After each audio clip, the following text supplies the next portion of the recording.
सबसे पहले तो यहां पर सिर्फ ड्रामा ही इनकी यूएसपी नहीं है, झूठ बोलना भी यूएसपी है। और यही बात आतिशी जी ने मुख्यमंत्री बनने से पहले बोली और यही विधायक राजेश गुप्ता बोल रहे हैं। अरविंद केजरीवाल कभी भी कमिश्नर नहीं रहे हैं इनकम टैक्स, झूठ बोलना बंद कर दीजिए। लगातार आपको बोला गया है 1995 में वो आईआरएस सेलेक्ट हुए, उस बैच का कोई भी व्यक्ति अभी तक कमिश्नर की पोस्टिंग पर आया ही नहीं। 2006 में वो असिस्टेंट कमिश्नर से रिजाइन देकर आ गए थे, पहला झूठ। दूसरा ये कि मतलब क्या इनकम टैक्स में जो कमिश्नर है वो सिर्फ इतना मतलब पैसा ही खाते हैं क्या, इसी तरह की चीजें करते हैं? तो प्लीज कृपया करके झूठ मत फैलाइए। 2023 में आईआरएस एसोसिएशन ने भी इस बात को कहा है कि वो कभी कमिश्नर नहीं रहे, एक बात। दूसरा, रही बात मुखौटा चेंज करने की, ये तो इनकी आदत है। जब इनको लगा अन्ना आंदोलन में कि इनकी क्रेडिबिलिटी अपने आप में स्टेक पर है तो अन्ना जी को ले आए। जब यूटिलाइजेशन खत्म हो गया तो फिर खुद फ्रेम बनकर पार्टी बना ली। फिर लगा आज स्थिति ऐसी है कि चुनाव भी हार गए, जेल से भी बाहर नहीं निकल पा रहे हैं, पार्टी में भी दिक्कत है, जनता के बीच में जाना है, तो 5 महीने पहले रिजाइन देके आतिशी जी को ले आए। रबर स्टैम्प चीफ मिनिस्टर हम थोड़ी ना कह रहे हैं, आपके अलायंस वाले भी कह रहे हैं, संदीप दीक्षित भी कह रहे हैं, कांग्रेस भी कह रही है, और ये देश समझ भी रहा है। क्योंकि अब जो दिल्ली की जनता है वो ड्रामा प्रूफ हो चुकी है, उन्होंने 10 साल से ड्रामा ही देखा है। अब आप कितनी भी कोशिश करेंगे अपनी क्रेडिबिलिटी को वापस लाने की, वो नहीं आएगी, क्योंकि घोटालों पर तो जवाब देना पड़ेगा। रबर स्टैम्प से मुख्यमंत्री पद की गरिमा कम हो रही है। मैं बीच में किसी के बोलता नहीं। बोलिए राजेश, आप मुझे बोलने का मौका देंगे? हाँ बोलिए। रबर स्टैम्प क्यों? ये खड़ाऊ मॉडल मैं किसी के बीच में बोलता नहीं, क्योंकि मुझे आवाज पहले मैं जानता नहीं कि सामने कौन है। मैं जानता नहीं कि जिसने भी कहा कि हम झूठ बोलते हैं। भैया मुझे झूठ बोलने की कोई जरूरत नहीं है, मुझे कोई तकलीफ नहीं है। और रे चलो फिर माफ किए देता हूँ, कोई दिक्कत नहीं है, माफ कर देता हूँ तो, क्योंकि मुझे झूठा साबित कर दीजिए, माफी मत कुछ भी बोलते रहते हैं। कोई अरविंद केजरीवाल नहीं, लेकिन मेरा छोटा भाई है शुभम, मेरा छोटा भाई है। मैं तो शुभम को चाहता हूँ काउंसिल की टिकट इस बार मिल जाए। मैं बीजेपी को बोलूंगा मेरी चलेगी तो मैं उलझने वाला नहीं हूँ। कमिश्नर कब थे अरविंद केजरीवाल, देश को बताइए। ये रामायण जैसा बन गया है पूरा माहौल। पहले खड़ाऊ की बात हुई, ये बात छोटे भाई। मैंने पहले भी कहा है, जब बड़े लोग बात करते हैं तो बीच में नहीं बोलते। शुभम मेरी बात ये कह रही है, देखिए अब ये कहना कि असिस्टेंट कमिश्नर नाराज क्यों लग रहे हैं मुझे? अरे भाई चपरासी भी होगा ना, चपरासी भी होगा तो अपनी पद को नहीं छोड़, फिर बीच में बोलते हैं एक एक करके। हाँ। फिर बीच में बोलते हैं यार। इतना बताइए कमिश्नर कब थे केजरीवाल पीरियड? मैडम मैं ऐसे डिबेट कैसे करूँ आप? ठीक है बोलिए राजेश। नाराज है मैं ऐसे डिबेट करूंगा नहीं, बोलते रहो तुम। मेरा ये कहना है, नहीं नाराज नहीं हो भाई, मेरे भाई अपने छोटे भाई को समझाना तो पड़ेगा ना, छोटे भाई को समझाना पड़ता है। छोटे भाई मेरा ये बात करके छोटे भाई बता, असिस्टेंट कमिश्नर थे ना, कोई अरे भाई चुप हो जाओ एक मिनट। चपरासी की नौकरी भी नहीं छोड़ना चाहता, इतने बड़े पोस्ट पे छोड़ना। और उस वक्त तो नहीं पता होगा कि मुख्यमंत्री बनेंगे जब झुग्गियों के अंदर जाके काम कर रहे थे, पहली बात। दूसरी बात इस बात की है कि ये कहना कि इनकी पार्टी का ड्रामा खत्म हो गया, ये हो गया वो हो गया। भाई फिर तुम इतना काहे को घबरा रहे हो? हमें करने दो, हम जो काम कर रहे हैं अपना कर रहे हैं ना, हम तो नहीं घबरा रहे। अगर और कोई पार्टी होती, झगड़ा होता, गुट बनते, कौन बनेगा मुख्यमंत्री, कौन क्या होगा, हमारा किसी के आवाज सुनी तुमने? और जो बन गया वो भी कह रहा है कि नहीं अरविंद केजरीवाल जी को ही दोबारा मुख्यमंत्री बनाना है। दो ही उद्देश्य है, एक दिल्ली की जनता के काम करने हैं बड़ी तेजी से, और दूसरा ये कि अरविंद जी के ऊपर जो तुमने जबरदस्ती के छींटे फेंके हैं, जो लेना एक ना देना, देखिए ईमानदार आदमी पे जो तुमने सवाल उठाए हैं, उसको प्रूव करने के लिए हम दिल्ली की जनता की बात जाना चाहते हैं। ठीक है। अब तुमने कहा कि दिल्ली की जनता, अरे भाई दिल्ली में तुम रहते भी नहीं शुभ, मैं तो दिल्ली में रहता हूं, मुझे मालूम है।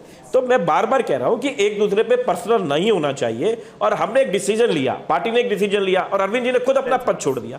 उसे भी तुम बुरा मानते हो, पहले कहते थे इस्तीफा दे दो, हमने नहीं दिया, अब दे दिया तो भी तुम्हें तकलीफ है। अब भाई किस चीज पर राजी हो गए? किसी पर तो होगा। और एक महिला अगर मुख्यमंत्री बन जाती है, मुझे लगता है इसके ऊपर इतने सवाल खड़े नहीं करने चाहिए। ठीक है, एक महिला मुख्यमंत्री पर सवाल बन गई, एक पढ़ी लिखी महिला है वो हमारे, तो फिर महिला मुख्यमंत्री को आप एक देखिए शिक्षा मंत्री की ओएसडी रही। आज जो पूरे दिन बात हुई है प्रोफेसर संगीत रागी, उसमें खुद आतिशी जी ने भी अपने बारे में बात नहीं की। उन्होंने कहा मेरा सिर्फ 2 ही मिशन है, यहां पर मैं दोबारा अरविंद केजरीवाल को मुख्यमंत्री बनाने के लिए बैठी हूं और भाजपा के षड्यंत्र को खत्म करने के लिए बैठी हूं। मेरे क्या और मिशन है, मेरे क्या विजन है, उसकी जगह उन्होंने कहा कि मैं तो सिर्फ एक स्टैंड इन हूं अरविंद केजरीवाल के लिए। देखिए किसी को सबने ये माना है कि वो एक बहुत पढ़ी लिखी महिला है, लेकिन कॉन्स्टिट्यूशनल पोजीशन को अंडरमाइन किसने किया? आम आदमी पार्टी के लोगों ने किया, चाहे वो सौरभ भारद्वाज हो, चाहे वो स्वयं आतिशी मारलीना हो। उन्होंने ही इस कॉन्स्टिट्यूशनल पोजीशन की गरिमा को नीचे गिराया, ये कह करके कि हम तो सिर्फ खड़ाओं के अनुसार काम कर रहे हैं, हम तो अरविंद केजरीवाल के खड़ाओं रख करके और उसी के अनुसार शासन चलाएंगे। कल जाकर के कोई ऐसी बात आ जाती है मुख्यमंत्री के दिमाग में या उनकी नज़र में जो अरविंद केजरीवाल के खिलाफ चला जाता हो, तो क्या ऐसे में वो एक्शन ले पाएंगी? नहीं ले पाएंगी। ये प्रश्न के घेरे में है। दूसरी बात, ये कहना आप बंद कर दीजिए, ये थिएट्रिक से ज़्यादा कुछ नहीं है कि अरविंद केजरीवाल बहुत ईमानदार आदमी है। जो आदमी ईमानदार होता वो लालू की गोद में जाकर के नहीं बैठता। जो आदमी ईमानदार होता वो शरद पवार की गोद में नहीं बैठा होता। जो आदमी ईमानदार होता, जितने भ्रष्टाचारी थे जिनको अरविंद केजरीवाल ने निशाने पर लिया हुआ, उन्हीं की गोद में जाकर के नहीं बैठता। जो आदमी कहता था हम बड़े बंगले में नहीं रहेंगे, वो 44 करोड़ का शीश महल खड़ा कर लेता है। 18 लाख का उसका टॉयलेट होता है, 42 लाख के उसके पर्दे होते हैं। अब कितना गिनाया जाए?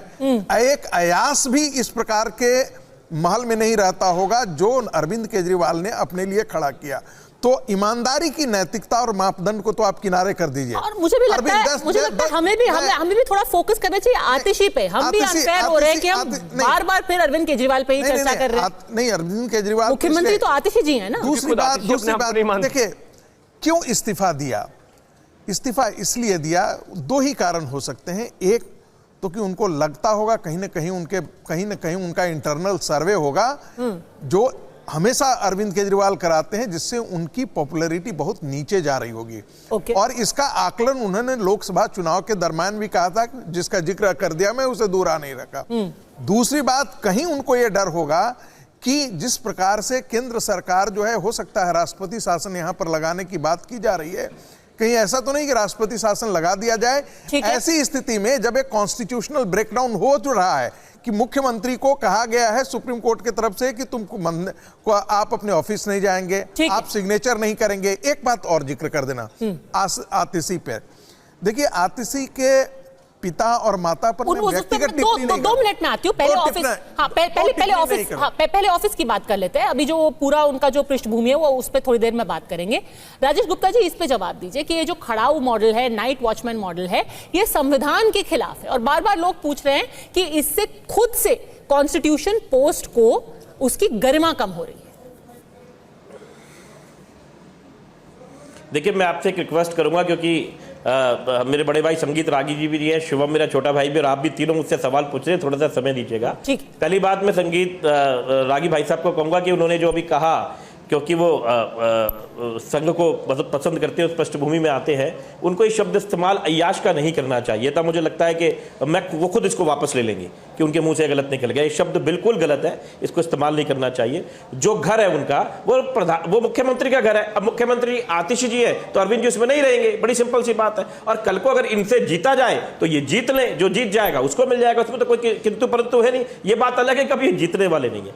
दूसरी बात, इस बात की आई कि इस्तीफा क्यों दिया, सर्वे कराया। अरे सर, आप बात को समझिए, जब हम जेल में थे तब दे देना चाहिए था ना, तब तो बड़े आराम से हम बाहर आ जाते अगर ऐसा कुछ मान लेते। तो हमने नहीं माना, अरविंद जी ने उस बात को नहीं माना। और जो आपने अभी आतिशी जी के बारे में कहा, देखिए खड़ाऊ जो आप शब्द इस्तेमाल कर रहे हैं, जब भरत ने खड़ाऊ रखी, देखिए राम को मानने वाले राम की नहीं मानते, ना संगीत भाई मान रहे ना शुभम मान रहे। भरत ने जब उस खड़ाऊ को रखा तो राम ने डिक्टेट नहीं करा, रामचंद्र जी तो वनवास में थे, भरत जी ने भगवान राम को आराध्य मान के उनकी खड़ाऊ रखी और उसके ऊपर काम करा। तो आतिशी जी जब काम करेंगी, ठीक है, अरविंद जी से वो सलाह लेगी, हमसे भी लेंगी, हम भी विधायक हैं, लेकिन इसका मतलब ये नहीं है कि अरविंद जी ने वहां पे बैठ के हर चीज के लिए डिक्टेट कर रहे हैं। सलाह, गाइडेंस और डिक्टेट करने में फर्क होता है। तो ये भगवान राम को मानने वाले खड़ाऊ के मतलब को समझे, ऐसे मजाक ना उड़ाएं। और वो अपना काम कर रही है। दिल्ली के अंदर अरविंद केजरीवाल के नाम पे वोट था, है और रहेगा। अगर 3 बार पहले जीते, एमसीडी में भी जीते, पंजाब में भी अरविंद केजरीवाल के नाम पे जीते हैं, और अगली बार भी यही होने वाला है, अरविंद जी के नाम पे ही जाएंगे और जीतेंगे और उनको चौथी बार दिल्ली का मुख्यमंत्री बनाएंगे।